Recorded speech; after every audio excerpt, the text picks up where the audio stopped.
Full day நடந்த அந்த போர்க்களமான காட்சிகளை எப்படி பார்க்குறீங்க? இது தீவிரவாத தாக்குதல் கிடையாது. இப்போ 2 பேர் உள்ள போனவங்க அவங்களோட கோபத்தை வெளிப்படுத்தியிருக்காங்க. நீங்க சொல்ற மாதிரி இது தீவிரவாதத்தோட ஒப்பிட தேவையில்லைங்கிறது தான் சரியான பார்வை. ஆமா, தீவிரவாதிகள் கிடையாது அவங்க. இன்னும் சொல்லப்போனா ஒரு ஹீரோன்னு கூட சொல்லலாம். அவங்க போராட வழிமுறையாவே இருந்தாலும் நியாயமான கோரிக்கையா இருந்தா கூட அந்த இடத்துல அது செக்யூரிட்டி பிரீச்ங்கிறது அதுல எந்த சந்தேகமும் கிடையாது. Security breach. இன்னும் சொல்லப்போனா பார்லிமெண்ட், புதிய பார்லிமெண்ட் கட்டடமே பாதுகாப்பாக கட்டப்படவில்லை தான் எடுத்துக்க வேண்டியிருக்கு. நம்ம சார் அங்க இருக்கிற அதிகாரிகளுடைய குறைபாடை நம்ம எப்படி கட்டடத்தோட எப்படி நம்ம இது பண்ண அந்த கட்டடத்துக்குள்ள பார்வையாளர் மாடத்துல இருந்து ஒரு கீழே குதிச்சு சபைக்குள்ள குதிச்சு ஓட முடியுதுன்னு சொன்னா அப்ப பார்வையாளர் மாடம் அவளுக்கு கீழே தாழ்ந்திருக்கு. உடனே எதிர்க்கட்சிகள் அமித்ஷா பேசணும், அமித்ஷா பதில் சொல்லணும்னு வலியுறுத்துறது பின்னாடி எதிர்க்கட்சிகள் அரசியலா இதை மாற்றாங்க கிடையாது. இப்ப திடீர்னு ஏதோ உள்ள புகுந்திருந்தா பாதுகாப்பு அதிகாரிகள் மட்டும் குறை சொல்லலாம். அங்கிருந்து சபைக்குள்ள குதிச்சு ஓடுற அளவுக்கு பாதுகாப்பு மாடம் இருக்குன்னு சொன்னா அது பாதுகாப்பானதா? பியூஷ் கோயல் ஏன் காங்கிரஸ் இதை அரசியல் ஆக்குறீங்க அப்படிங்கிற இன்னொரு கேள்வியும் அவங்க எழுப்புறாங்க. இந்த ரோட்ல ஒரு பெட்ரோல் பாட்டில் வீசிட்டு போனதுக்கு ஆளுநர் மாளிகையில் என்ஐஏ வரைக்கும் கொண்டு போனாங்கல்ல. இவ்வளோ எக்ஸ்ட்ரீம்ல எதிர்க்கட்சிகள் கொண்டு போய் நிறுத்த வேண்டிய தேவை எங்க வருது? அதான் பியூஷ் கோயல் கண்டிக்கிறாரு. இன்னைக்கு வரைக்கும் அந்த பார்லிமெண்ட்டுக்குள்ள குடியரசுத் தலைவர் நுழைய முடியலையே. எப்படி கட்டிருக்காங்கன்னு கூட பார்க்க முடியாத. அப்படிதானே பண்ணிட்டு இருக்கீங்க. அப்படி இருக்கும்போது எதிர்க்கட்சிகள் கேள்வி கேட்கத்தானே செய்வாங்க. அவங்க என்ன சொல்றாங்க, எதிர்க்கட்சிகள் தான் சார் ஒரே ஒரு பிளஸ் பாயிண்ட் வருதுன்னு சொன்னா அவங்க எதுவும் பண்ண முடியாததுக்கு என்னன்னா, அவங்க பிஜேபி அரசியல் பண்ண முடியல. பிஜேபி அரசியல் பண்ணுவாங்க. இதையே பிஜேபி அரசியல் பண்ண முடியாததுக்கு என்ன காரணம்னா 4 பேரும் இந்துக்கள். இது உலக நாடுகள் இதை எப்படி பார்ப்பாங்கன்னு நினைக்கிறீங்க? உங்களுடைய பாதுகாப்பு இறையாண்மை மிக்க இந்த இடத்தையே உங்களால் பாதுகாப்பாக வச்சுக்க முடியலையே அப்படின்னு கேட்பான். வெளிநாடுகள் கேள்வி பண்ணுவாங்க தானே செய்வாங்க. நமக்கு அவமானம் தானே. ஆளுநருக்கே பாதுகாப்பு இல்லை, சாதாரண மக்கள் என்ன நிலைமை அப்படின்னு தானே பிஜேபியில் சொன்னாங்க. அப்போ நாடாளுமன்றத்துக்கே பாதுகாப்பு இல்லை, நாட்டு நிலைமை என்ன?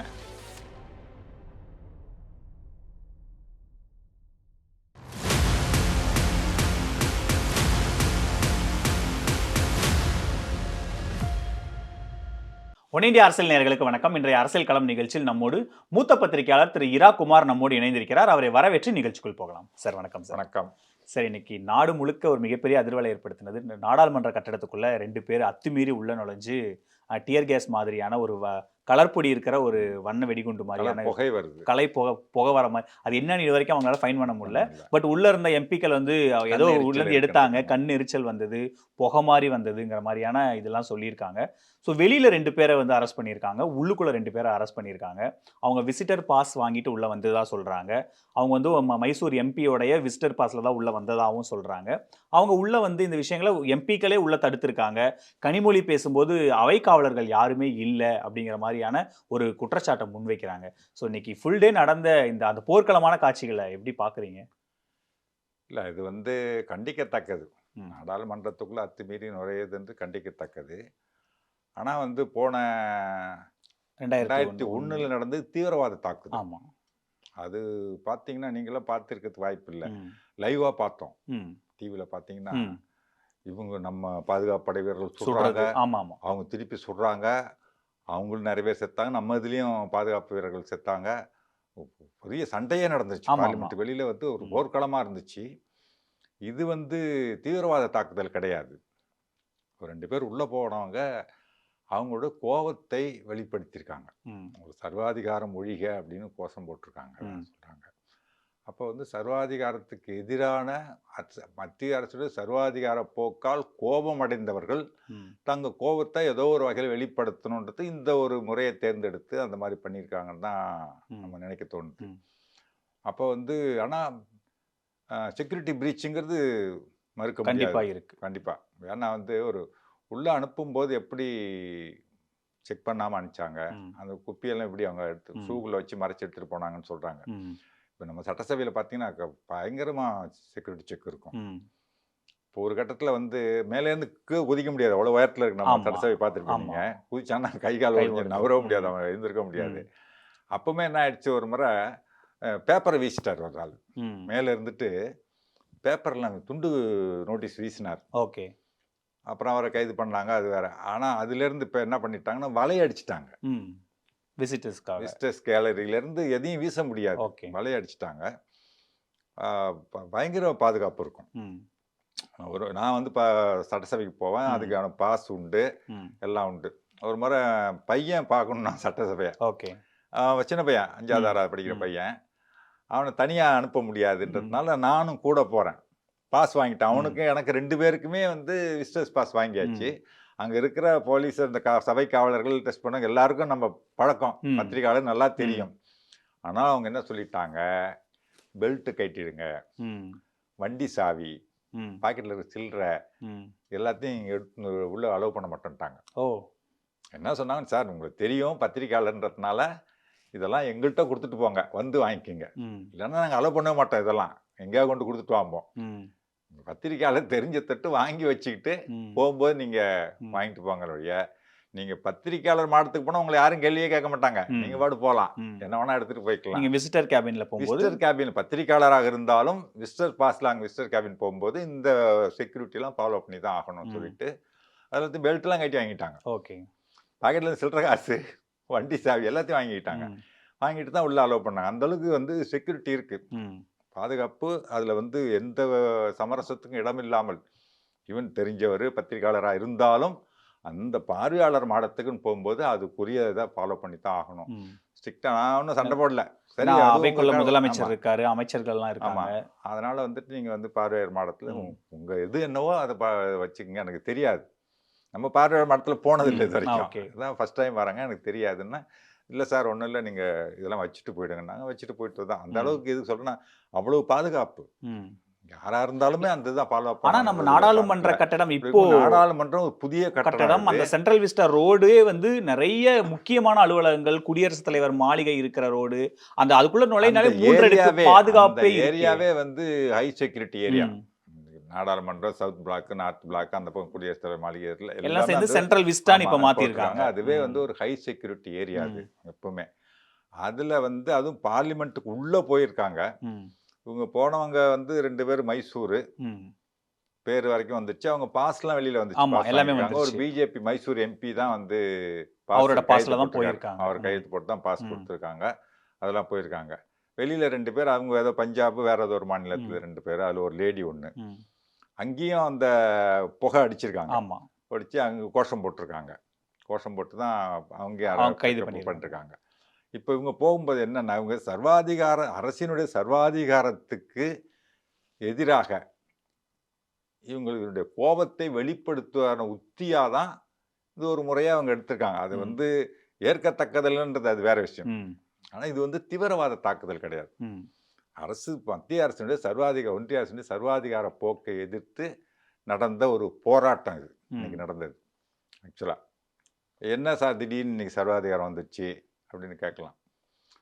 உச்சநீதிமன்ற தீர்ப்பை செல்லாதாக்கக்கூடியதாக ஒரு சட்டம் கொண்டு வராங்க. இவங்க மசோதா தாக்கல் பண்ணி இது பண்ணுறாங்க.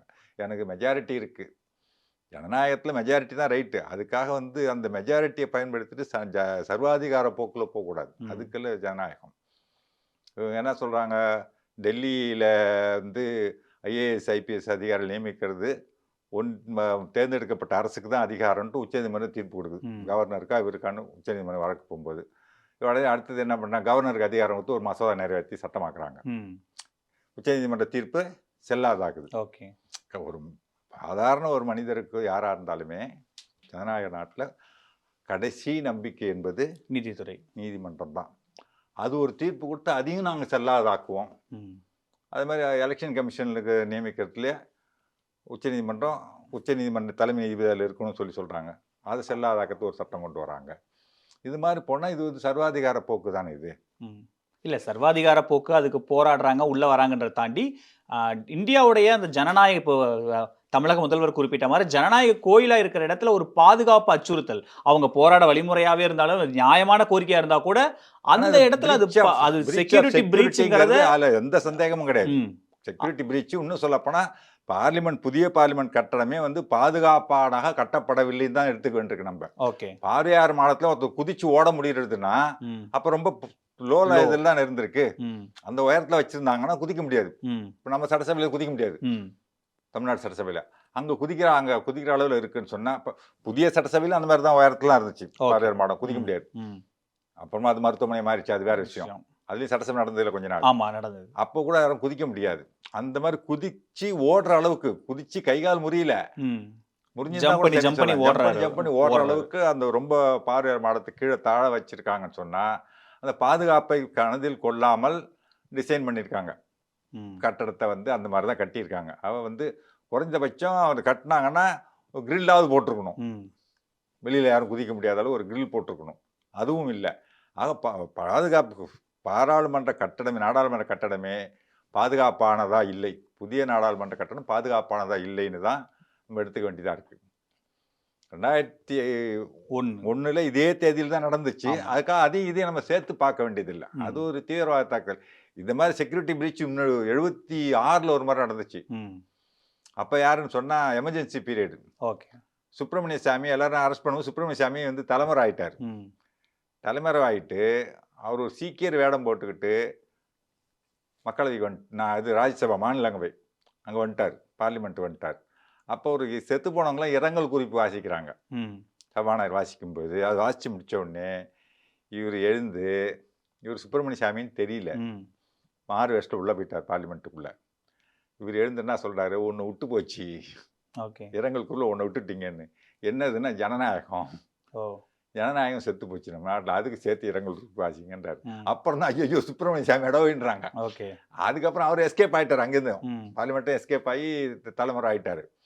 அப்போ வந்து சுப்பிரமணிய சாமின்றது தெரியாது. சுப்பிரமணிய சாமினா எம்பி உள்ளே விட்டுலாம். அப்போ ஏதோ ஒரு வேஷத்தில் வரும்போது அவர் எம்பியா இல்லையான்னு தெரியாமல் செக் பண்ணாமல் எப்படி உள்ள போனான்னா அங்கே ஒரு செக்யூரிட்டி பீச்சுன்னு தான் சொல்ல முடியும். 76 அந்த செக்யூரிட்டி பீச் நடந்திருக்கு. இப்போ அதுக்கு அடுத்தபடி இப்போ வந்து இந்த ஒரு செக்யூரிட்டி பீச் உள்ளே போகும்போது பாஸை பார்த்துட்டு உள்ளே அனுப்பிச்சிட்டு இருக்காங்க. ஃபுல்லாக செக் பண்ணியிருந்தாங்கன்னா இல்லை, அவங்க அந்த மெட்டல் டிடெக்டர் இதெல்லாம் தாண்டி போகும்போது கூட இந்த மாதிரி ஏதோ சம்திங் ஒரு ஏதோ சம்திங் அவர்கிட்ட வச்சிருக்காருன்னு கூட அந்த மெட்டல் டிடெக்டர் டிடெக்ட் பண்ணலையா? அவ்வளவு ஏன்னா பிரதமர் எல்லாம் உள்ள இருக்கிற ஷூல வந்து இந்த மாதிரி ஏதோ பாடி ஸ்கேனர் மாதிரியான விஷயங்கள் உள்ள வச்சிருப்பாங்க, அந்த மாதிரியான விஷயங்கள்லாம் இருக்கும். அந்த அளவுக்கு பாதுகாப்பு வச்சிருக்காங்க தெரியல. ஆக வந்து பாதுகாப்பு கோட்டை விட்டுருக்காங்க, அது நல்லா தெரியுது. நான் வந்து பார்லிமெண்ட் போனது கிடையாது, அங்கே என்னென்ன வகையான பாதுகாப்பு முறைகள் கையாளுறாங்க அப்படின்றதுலாம் தெரியல. அதுவும் புது பார்லிமெண்ட்டில் இப்போ என்னென்னலாம் வச்சுருக்காங்க, என்ன வைக்கலன்னு தெரியல. அதனால் வந்துட்டு இவங்க வந்து பாதுகாப்பு குறைபாடு, அதில் வந்து எந்த சந்தேகமும் கிடையாது. என்னென்னா இதுக்கு இந்த அரசு என்ன சொல்ல போகுதுன்றது தான். இப்போ இந்த பாதுகாப்பு குறைபாட்டுக்கு அரசு என்ன பதில் சொல்ல போகுது? இல்லை, எதிர்கட்சிகள் உடனே வந்து இது இப்போ கனிமொழி பேசும்போது அது ஒரு நச்சு புகையா இருந்தா என்ன ஆயிருக்கும் அப்படிங்கிற மாதிரியான சந்தேகத்தை எழுப்புறாங்க. அது சேம் டைம் வந்து வந்திருக்கு, இவங்க உள்ள வந்தது எப்படின்ற ஒரு இந்த நீங்க சொல்ற மாதிரி இந்த கட்டடமே பாதுகாப்பு இல்லைன்ற இடத்துக்கு எதிர்கட்சி எம்பிக்கள் நகர்த்தும் போது பியூஷ் கோயல் ஏன் காங்கிரஸ் இதை வந்து அரசியல் ஆக்குறீங்க அப்படிங்கிற இன்னொரு கேள்வியும் அவங்க வந்து எழுப்புறாங்க. சபாநாயகர் ஓம் பிர்லா அது வந்து ஒரு சாதாரண புகை அப்படின்னு அவர் வந்து அங்க வாசிக்கிறார். கேட்கிறேன், அது வேற. இந்த ரோட்ல ஒரு பெட்ரோல் பாட்டில் வீசிட்டு போனதுக்கு ஆளுநர் மாளிகையில் என்ஐஏ வரைக்கும் கொண்டு போனாங்கல்ல. நேற்று என்ஐஏ வந்து அங்கே விசாரிச்சாங்க, அவரை கூப்பிட்டு விசாரிச்சாங்க, இது பண்ணுறாங்க, எல்லாம் இது பண்ணுறாங்க. அது ஒன்று பாதுகாப்பு குறைபாடுன்றாங்க. பிஜேபி தானே சொல்லிச்சு பாதுகாப்பு குறைபாடு பிரச்சனை. அவர் ஆளுநர் வந்து எனக்கு உயிருக்கே ஆபத்துங்கிறாரு. அது வந்து ஜனநாயக கடமையை ஆட்ட விடாமல் தடுத்துட்டாங்கன்றாரு. இப்போ இந்த ஒரு சின்ன ஒரு விஷயத்து இவ்வளோ கூப்பாடு போட்ட பிஜேபி இன்னைக்கு அதுக்கு என்ன பதில் சொல்ல போகுது? இல்லை, அவங்களும் செக்யூரிட்டி பிரீச்சா, எஸ் அது செக்யூரிட்டி பாதுகாப்பு குறைபாடு தாங்கிறத அவங்களும் ஏற்றுக்கிறாங்க. கட்டடமே பாதுகாப்பாக இல்லாமல் இருக்கு, ஆனால் அதை வச்சு ஏன் அரசியல் பண்ணுறீங்கன்னு கேட்குறாங்க சார் அவங்க. இல்லை இந்த கட்டடமே பாதுகாப்பு இல்லாமல் தானே இருக்கு. ஒருத்தங்க பார்வையாளர் மாடத்தில் குதிச்சு ஓடுற அளவுக்கு இருக்குது சார். அங்கே இருக்கிற அதிகாரிகளுடைய குறைபாடை நம்ம எப்படி கட்டடத்தோட எப்படி நம்ம இது பண்ண? இல்லை நாங்கள் உள்ள அனுப்புனது அது வேற. ஓகே, செக்யூரிட்டி பிரீச், செக்யூரிட்டி ரெண்டு பார்ட்டா பிரிக்கணும். வெளியில உள்ள போனது ஒன்று, உள்ள நடந்தது ஒன்று. அந்த கட்டடத்துக்குள்ள பார்வையாளர் மாடத்துலேருந்து ஒரு கீழே குதிச்சு சபைக்குள்ளே குதிச்சு ஓட முடியுதுன்னு சொன்னால் அப்போ பார்வையாளர் மாடம் அவளுக்கு கீழே தாழ்ந்துருக்கு. ஓகே, அதுவே பாதுகாப்பு குறைபாடு தானே. இப்போ கட்டடம் கட்டினதே பாதுகாப்பு குறைபாடு தானே கட்டியிருக்காங்கன்னு அர்த்தம் இல்லையா? குதிக்க முடியுமா? குதிச்சு ஓடுற அளவில் இருக்குன்னு சொன்னால் அப்போ குதிக்கிறதுக்கு முடியாத தாழ வச்சுருந்தாங்கன்னு சொன்னால் அது கிரில்லால் வச்சுருக்கணும். ஒன்றுமே இல்லை, குதிச்சு ஒருத்தன் உள்ளே குதிக்கிற அளவுக்கு வச்சுருக்காங்க சொன்னால் குதிச்சான் ஒரு எம்பி மேலே தள்ள குதிச்சுதான்னு வச்சுங்க, என்ன ஆகும் இல்லையா? ஆக வந்து கட்டடமே வந்து பாதுகாப்பு மனதில் கொள்ளாமல் புதிய நாடாளுமன்ற கட்டடம் கட்டப்பட்டதாக தான் நம்ம எடுத்துக்க வேண்டியிருக்கு. அப்படி இருக்கும்போது இதுக்கு வந்து அரசு தானே பதில் சொல்லி ஆகணும். கட்டடம் கட்டின அரசு தான். அந்த பிரீச் ஆஃப் இது செக்யூரிட்டி, அதை பாதுகாப்பு இருக்கிறாங்க, அவங்க என்ன முடிவு, யார் பாதுகாப்பில் இருந்தாங்க, அது விசாரணை நடக்கும், அதுக்கு மேலே நடவடிக்கை எடுப்பாங்க, அவங்க சஸ்பெண்ட் ஆவாங்க, அது வேற. துறை ரீதியாக நடவடிக்கை எடுக்க போகிறாங்க, அது வேற. ஆனால் இந்த கட்டடமே வந்து பார்வையாளர் மாடத்தில் குதிச்சு உள்ளே போகிற அளவுக்கு தான் கட்டடம் இருக்குன்னு சொன்னால் அதுக்கு யார் பொறுப்பு? அரசு தானே பொறுப்பு. அரசு தான் இந்த புது கட்டடம் கட்டுச்சு. பழைய இதில் நடந்துச்சுன்னா வெள்ளக்காரன் கட்டிட்டான்னு சொல்லிடலாம். இது இவங்க கட்டினது தானே. இல்ல அதுதான் இவ்வளோ எக்ஸ்ட்ரீமா அந்த கட்டடமே பாதுகாப்பு இல்லைன்ற இடத்துக்கு அதை கொண்டு போய் நிறுத்தணுமா? ஏன்னா எதிர்க்கட்சிகள் தான் அரசியல் பண்றாங்கன்னு பிஜேபி சொல்றாங்க. அது வந்து சாதாரண புகை தான் அப்படின்னு சபாநாயகர் வந்து சொல்றாரு. நம்ம எல்லாரும் சேர்ந்து டிஸ்கஸ் பண்ணுவோம், இதை எப்படி சார்ட் அவுட் பண்றதுன்னு பார்ப்போம். ஒரு பாதுகாப்பு குறைபாடுங்கிறத அரசும் ஏத்துக்கிறாங்க. உடனே எதிர்க்கட்சிகள் அமித்ஷா வந்து பேசணும், அமித்ஷா பதில் சொல்லணும்னு வலியுறுத்துறது பின்னாடி இதை எதிர்க்கட்சிகள் அரசியலா இதை மாற்றாங்க கிடையாது. இப்போ திடீர்னு ஏதோ உள்ளே பூந்துருந்தா பாதுகாப்பு அதிகாரிகளை மட்டும் குறை சொல்லலாம். உள்ளே போகிற நேரத்துக்கு திடீர்னு ஏதோ ஒரு கதை வழியாக உள்ளே பூந்துட்டான், இந்த கிரிக்கெட் கிரவுண்ட்லாம் பூந்துடுறான் பாருங்க, அந்த மாதிரி எல்லாம் உள்ளே பூந்துட்டான்னு சொன்னால் நீங்கள் பாதுகாப்பு அதிகாரிகளை மட்டும் குறை சொல்லலாம். ஆனால் பார்வையாளர் மாடம் ரீச் ஆக முடியாத இடத்துல தான் இருக்கணும். ஓகே இல்லையா? அங்கேருந்து சபைக்குள்ளே குதித்து ஓடுற அளவுக்கு பாதுகாப்பு மாடம் இருக்குன்னு சொன்னால் அது பாதுகாப்பானதா சொல்லுங்கள்? எதிர்கட்சிகள் சொல்லல, அந்த பார்வையாளர் மாடத்திலிருந்து உள்ள எந்த வகையிலும் சபைக்குள்ள அவங்க புக முடியாத அளவில் இருக்கணுமா வேண்டாமா? பிரதமர், ஹோம் மினிஸ்டர் எல்லாரும் உள்ள இருக்கிற சபை, எல்லாரும் இருக்கக்கூடிய சபை, எல்லாருக்குமான பாதுகாப்பு தான். இந்த இதோ எதிர்கட்சிகள் இல்லை. பிரதமர் இப்ப இல்லை, இன்னைக்கு பிரதமர் இருந்திருந்தா இல்லையா? கண்டிப்பா. போனவர் 2001 அப்படித்தான் தீவிரவாத தாக்குனரும் வாஜ்பாய் உள்ள இருந்தாரு, அப்படியே பாதுகாப்பா உள்ள கொண்டு போயிட்டாங்க வாஜ்பாய. எங்க இருக்காருன்னே தெரியல கொஞ்ச நேரம் பிரதமர். ஓகே, எங்க இருக்காருன்னு தெரியல கொஞ்ச நேரத்துக்கு, சொல்லவே இல்லை. ஏன்னா பாதுகாப்பு கருதி வெளியில சொல்லல பிரதமர் எங்க இருக்காருன்றத. தீவிரவாதிகள் வெளியில் துப்பாக்கிகள் சுட்டுட்டு இருக்கான், எங்க இருக்கா தெரிஞ்ச உடனே உள்ள வந்து அவருக்கு ஏதாவது பாதுகாப்பு புதுலையே. அதனால எங்க இருக்காருன்னு கொஞ்ச நேரத்துக்கு பிரதமர் எங்க இருக்காருன்னு சொல்லல. ஒரு அரை மணி நேரம் கழிச்சு தான் பிரதமர் பாதுகாப்பா இருக்கார் அப்படின்ற தகவல் வெளியில வந்துச்சு. அது வரைக்கும் பிரதமர் எங்க இருக்காருன்னு தெரியல. அந்த அளவுக்கு வளைச்சு அவரை கூட்டு போயிட்டு பாதுகாப்பு இடத்துக்கு கூட்டு போயிட்டாங்க, ரகசிய இடத்துக்கு கூட்டு போயிட்டாங்க. அதனால வந்துட்டு இப்ப பிரதமர் இருந்தாருன்னு வச்சுங்க, எல்லாருக்குமே தான் பாதுகாப்பு குறைபாடு என்பது ஏதோ எதிர்கட்சிகள் மட்டும் இல்லை, அவருக்கு பிரதமருக்கும் சேர்த்துதான். முக்கியமா பிரதமர் இருக்கிற இடக்கும் உள்துறை அமைச்சர்கள் ஒரு பெரிய அமைச்சர். இன்னும் சொல்லப்போனா அது வந்து நம்ம நாட்டினுடைய இறையாண்மை மிக்க ஒரு பகுதி. எஸ் இல்லையா? அதுக்குள்ள வந்து ஒரு சாதாரண ஒரு மனிதன் உள்ள பூந்து ஏதோ ஒரு கலட்டா பண்ணிட்டான்ல, பெரிய பாதிப்பு ஏற்படுத்தல, ஏதோ ஒரு கலட்டா பண்ணிட்டான்ல, அந்த இடத்துல ஒரு பரபரப்பு, ஒரு அமைதியை குலைச்சிட்டான்ல, அது நடக்கலாமா? பார்லிமெண்ட் கேம்பஸுக்குள்ளே நடக்கக்கூடாதுங்க. ஏன்னா கிட்டத்தட்ட அந்த ரோடே நீங்க சொல்ற மாதிரி 5 அடுக்கு பாதுகாப்பு இருக்கிற ஒரு பகுதி. அங்கவே ஒரு பார்லிமெண்ட் வெளியில கூட இது நடந்திருக்க கூடாது இல்லையா?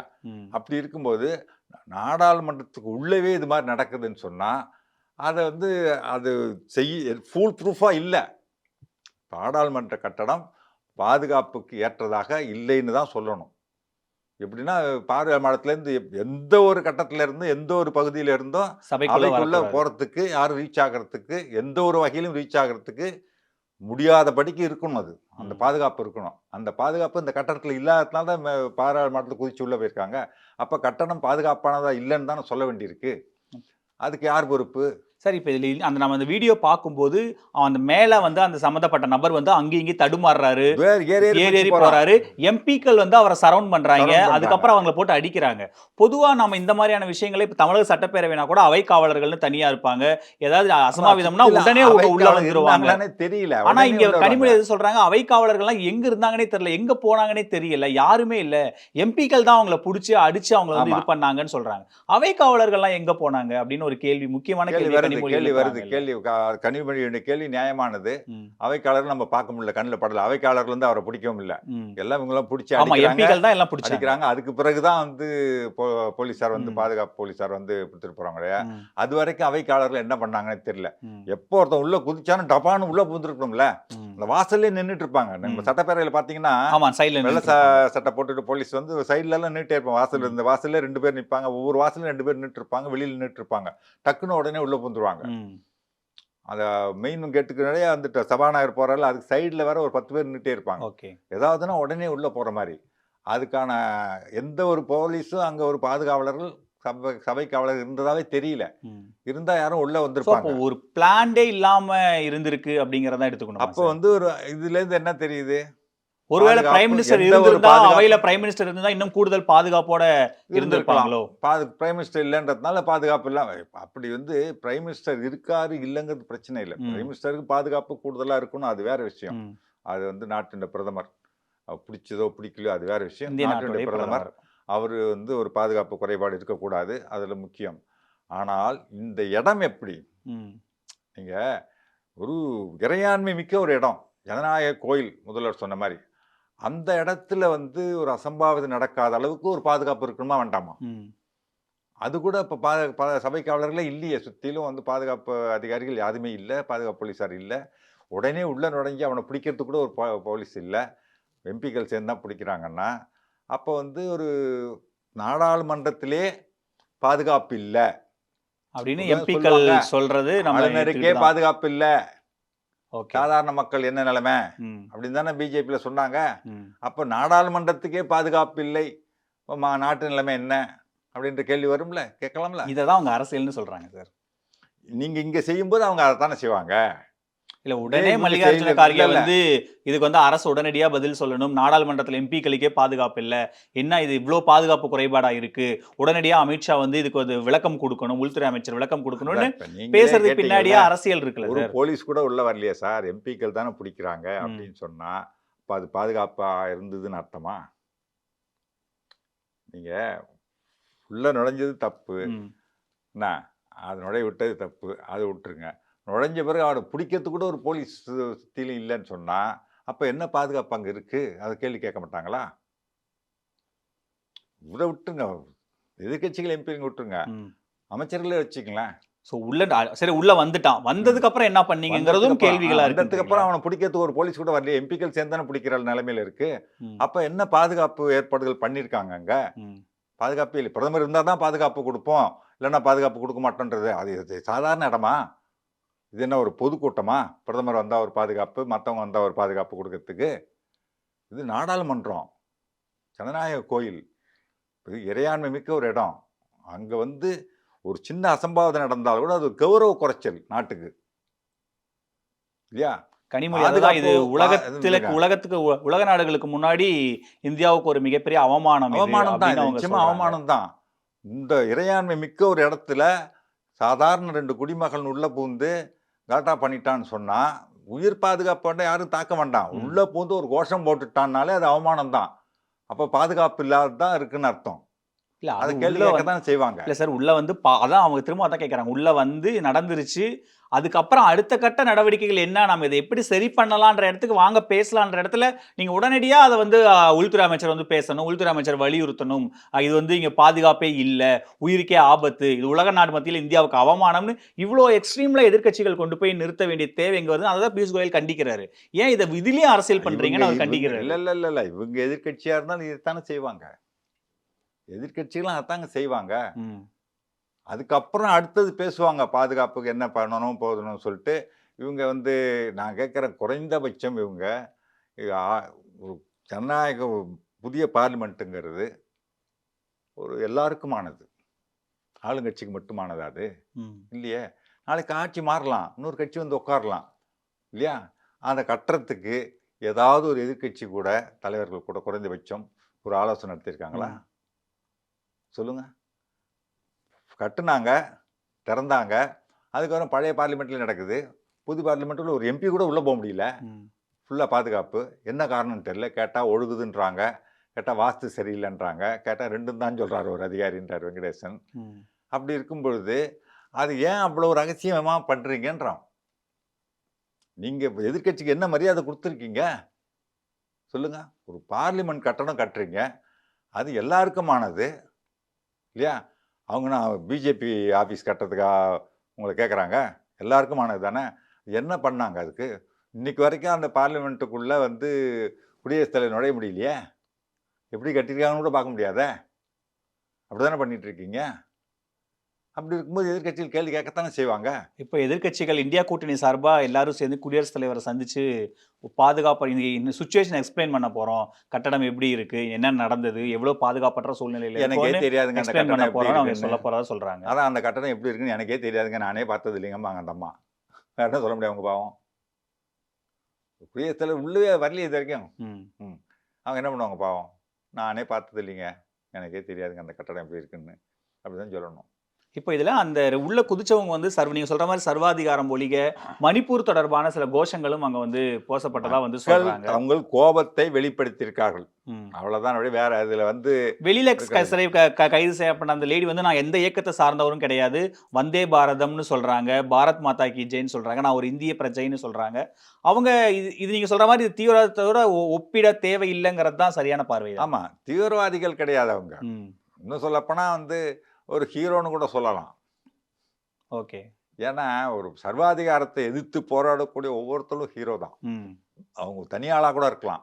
ஆனா அதுக்கு எடுத்த வழிமுறை தவறு. வழிமுறை தவறு, அவ்வளவுதான். வழிமுறை தவற வழிய அவங்க வந்து ஒரு சர்வாதிகாரத்துக்கு எதிரான ஒரு போராட்டத்தை தான் முன்னெடுத்திருக்காங்க. ம். அது வந்து அங்க போய் பண்ணியிருக்க வேண்டாங்கிறது தான். இப்போ இது அடுத்த கட்டமா எதிர்க்கட்சிகள் வந்து இது முழுக்க முழுக்க அரசு பொறுப்பேற்கணும், உள்துறை அமைச்சர் பதில் சொல்லணும்ன்ற இடத்துக்கு நிறுத்திட்டாங்க. ஸோ இது அடுத்த கட்டமா எப்படி நகரும்னு நினைக்கிறீங்க? இவங்க அதை பத்திலாம் கவலைப்பட மாட்டாங்க. இல்ல தேர்தல் நெருங்கிட்டு இருக்கிற இந்த சமயத்துல இந்த மாதிரியான ஒரு விஷயங்கள் வருது. இது வந்து இதை ஏதாவது தங்களுக்கு சாதகமா ஆக்கிக்கலாமா, இதுல ஏதாவது அனுதாபம் தேட முடியுமா அப்படின்னு தான் பார்ப்பாங்க. இல்ல இதுல என்ன அனுதாபம்? புல்வாமா தாக்குதல் மாதிரி ம். இதுலயும் ஏதாவது வந்து எதிர்க்கட்சிகள் சரி அது இது ஏதாவது சொல்லலாமான்ட்டு யோசிப்பாங்க ராத்திரி வரைக்கும்.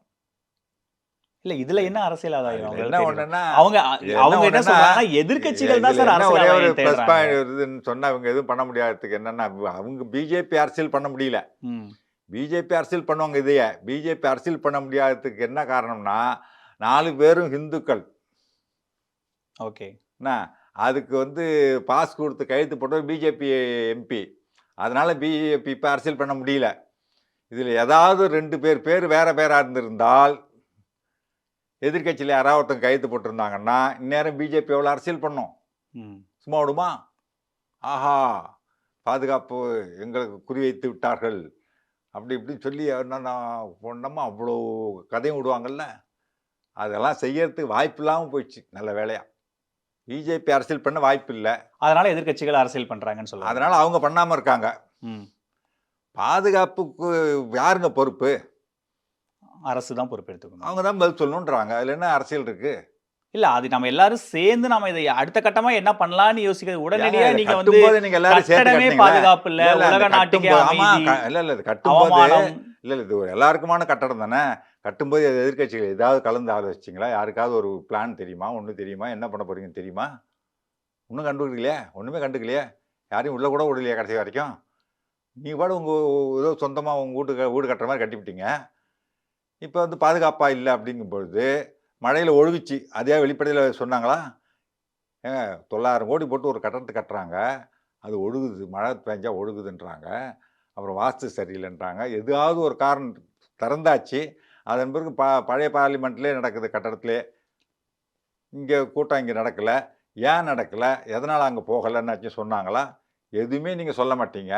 ஆனால் எதிர்கட்சிகள் வந்து எல்லா பாதுகாப்பு குறைபாடுன்ன உடனே மட்டும் எல்லாரும் சேர்ந்து செய்வோம் வாங்க அப்படின்னு யார் ஒத்துப்பா? ஸோ இப்போ பாஜக தான் வந்து அடுத்த கட்டமாக இதுக்கு பதில் சொல்ல வேண்டிய பொறுப்பு, பதில் சொல்லி ஆகணும். அதில் ஒன்றும் சந்தேகம். அரசு தான் பொறுப்பு, அரசு தான் பதில் சொல்லி ஆகணும். என்ன ஒன்றுனா பாஜக இதில் அரசியல் பண்ண முடியாத நிலைமை ஆகிப்போச்சு. இல்ல இதுல அரசியல் பண்றதுக்கு பாஜக ஒரு நீங்க சொல்ற மாதிரி இறையாண்மை மிக்க ஒரு இடத்த வச்சு அவங்க இதுல நினைச்சு எல்லாம் அரசியல் பண்ணிட பண்ணுவாங்க. எதை முடியும். வேணாலும் பண்ணும் பாஜக. எதை ம். வேணாலும் அரசியலாக்கிறதுக்கு எந்த வாய்ப்பு கிடைச்சாலும் பண்ணுங்க. ஒரு பெட்ரோல் பாட்டில வீசினதுக்கு எவ்வளோ பெரிய விஷயம் ஆக்குனாங்க. என்ஐஏ வரைக்கும் வந்துச்சுல்ல. சார், ஆளுநர் என்ன? மாளிகை முன்னாடி நீங்க ஆளு- கண்ணுக்கு எதிரா ஆளுநர் பெட்ரோல் இல்ல, குண்டு சார், ஆளுநர் கண்ணுக்கு முதல்ல எதிரா இருங்க. பெட்ரோல் குண்டு இருந்தது நான் சார் சொல்றது அங்க. என்னன்னா, ஆளுநர் மாளிகை முன்னாடி நடந்தது. அது தப்பு. நம்ம சொல்ல அந்த ஆள இப்ப அரெஸ்ட் பண்ணிட்டாங்க, கைது ம். பண்ணி நடவடிக்கை எடுத்திருக்காங்க உடனடியா. இவங்க முதல்ல என்ன பண்ணாங்க? பலர் வந்தனர். உள்ள பூந்தாங்க, முயற்சி பண்ணாங்க. நல்ல வேளையாக ஆளுநர் மாளிகை ஊழியர்கள் அவரை தடுத்து நிறுத்தி விட்டார்கள். இதெல்லாம் உண்மையா? அப்போ வந்து நீங்க ஏற்கனவே டெக்ஸ்ட் பிரிஸ்கிரைப்டா எழுதி வச்சுக்கிட்டீங்க. ஸ்கிரிப்ட் என்ன அறிக்கை விடணும்னு எழுதி வச்சு ரெடியா வச்சிருக்கீங்க. நடந்த உடனே விட்டீங்கன்னு சொல்றேன். சொல்லக்கூடாதா? சார் அது வந்து அதுக்கப்புறம் அடுத்த இதுல மாத்திக்கிறாங்க. ம். ஏன் என்ன நடந்ததுன்னு தெரியாதா? கடந்து 2 மணி நேரம் கழிச்சு தானே இவங்க ஒரு நடந்த பிறகு தானே அறிக்கை விடணும். அப்ப என்ன நடந்ததுன்னு தெரிஞ்சுக்கிட்டு தானே ஒரு அறிக்கை கொடுக்கணும். ஆளுநர் மாளிகையிலேருந்து ஒரு அறிக்கை வருதுன்னா. இது எப்படி கொடுத்தாங்க இவங்க? உள்ள நுழைய முயற்சி பண்ணாங்க. ஆளுநர் மாளிகை ஊதியவே அங்கே யாரும் கிடையாது. அந்த கேட்டை தாண்டி அவன் போகல. கேட்டுக்கு கேட்டுக்கு முன்னாடி இந்த பேரிகார்டு வச்சு அதை தாண்டி கூட அவன் போகலை. அப்படி இருக்கும்போது உள்ள நுழைய முயற்சி பண்ணார்கள். ஆளுநர் மாளிகை ஊழியர்கள் தடுத்து விட்டார்கள். அது இதுவே எரிஞ்சு போச்சு. இது கேட்டே எரிஞ்சு போச்சு. இதெல்லாம் ஒரு அறிக்கை கொடுத்தாங்க. அப்போ ஒன்றும் பொய்யா அறிக்கை கொடுத்தீங்களா? அல்ல முன்னாடியே எழுதி வச்சிருந்த அறிக்கை கொடுத்துட்டீங்களா? கேள்வி கேட்கலாம்ல? ஸோ உள்ளேயே போகல. ஆனா இங்க உள்ளேயே போயிட்டாங்க. அப்ப பதில் சொல்ல வேண்டிய பொறுப்பு வந்து இந்த அரசுக்கு. ரோட்ல ஒருத்தன் பண்ண ஒரு இதுக்கு நீங்க அவ்வளவு தூரம் பண்ணீங்களா? சட்டம் ஒழுங்கு பிரச்சனை, ஒரு சட்டம் ஒழுங்கு சரியில்லை. ஆளுநர் மாளிகை ஒன்றும் பெரிய இறையாண்மை மிக்க ஒரு இது இல்லை. ஒரு ஆளுநர் பெரிய பதவியில் இருக்கக்கூடிய இடம், அவ்வளவுதான். ஓகே. ஆளுநர் மாளிகை ஒன்றும் இறையாண்மை கிடையாது. ஆனா நாடாளுமன்றம் அது ஒரு நாடாளுமன்றம் கூட இறையாண்மை மிக்க ஒரு இடம். ஜனநாயக கோயில். இந்தியாவுக்கே முக்கியமான இடம். இந்திய நாட்டு மக்களுடைய அத்தனை தலைவிதியை நிர்ணயிக்கக்கூடிய இடம் அது. 130, 135 கோடி மக்களுடைய தலைவிதியை நிர்ணயிக்கக்கூடிய இடம் அது. அங்கே உள்ள பூந்து பண்ணுறான். நம்ம சட்டம் இயற்றக்கூடிய இடம். அங்கே உள்ள பூந்து பண்ணுற அளவுக்கு உள்ளே போகிற அளவுக்கு பாதுகாப்பு இல்லாமல் இருக்குன்னு சொன்னால், அந்த கட்டடமே பாதுகாப்பு இல்லாமல் இருக்குன்னா கேள்வி கேட்கத்தான் செய்வாங்க எதிர்கட்சிகள். சார் ஒரு 2 நாளைக்கு முன்னாடி அமெரிக்காலேருந்து வந்த ஒரு வீடியோ, அந்த காலிஸ்தான் தொடர்பான ஒரு வீடியோ வந்தது. அதுக்கப்புறம் பயங்கரமான ஒரு பாதுகாப்பு ஏற்பாடெல்லாம் வந்து பண்ணாங்க.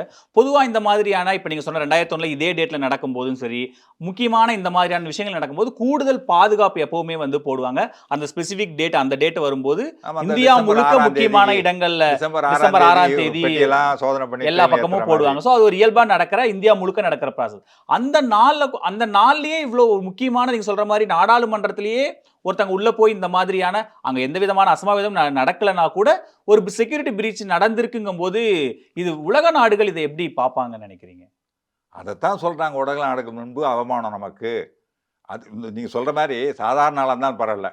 ஏற்கனவே தாக்குதல் நடந்த அதே நாள், அந்த நாளில் வந்து நீங்க ஒரு அப்போ கூட ஒரு பாதுகாப்பு பண்ணாமல் இருந்திருக்காங்கன்னா, இப்போ இந்த அரசு தானே பதில் சொல்லி ஆகணும். உலக நாடுகள் முன்பு இது ஒரு அவமானம் தானே நமக்கு.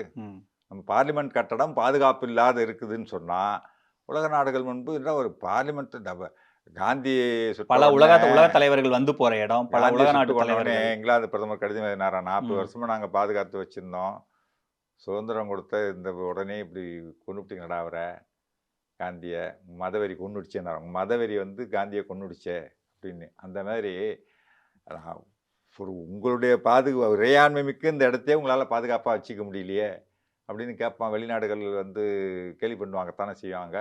நமக்கு அவமானம் தானே. ஸோ பிரதமர் மோடி அவர்கள் இன்னைக்கு அந்த ராஜஸ்தான், அந்த மத்திய பிரதேசம் அந்த பதவியேற்பு விழாவில் இருந்தாங்க. உள்துறை அமைச்சர் பதில் சொல்லணும்னு கேட்டிருக்காங்க எதிர்க்கட்சிகள்.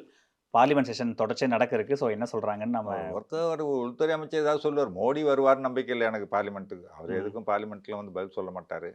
உள்துறை அமைச்சர் ஏதாவது சொல்லுவார். இதுக்கு பின்னணியில் இன்னும் கூட ஒரு 6 பேர் வெளியில் இருக்காங்க.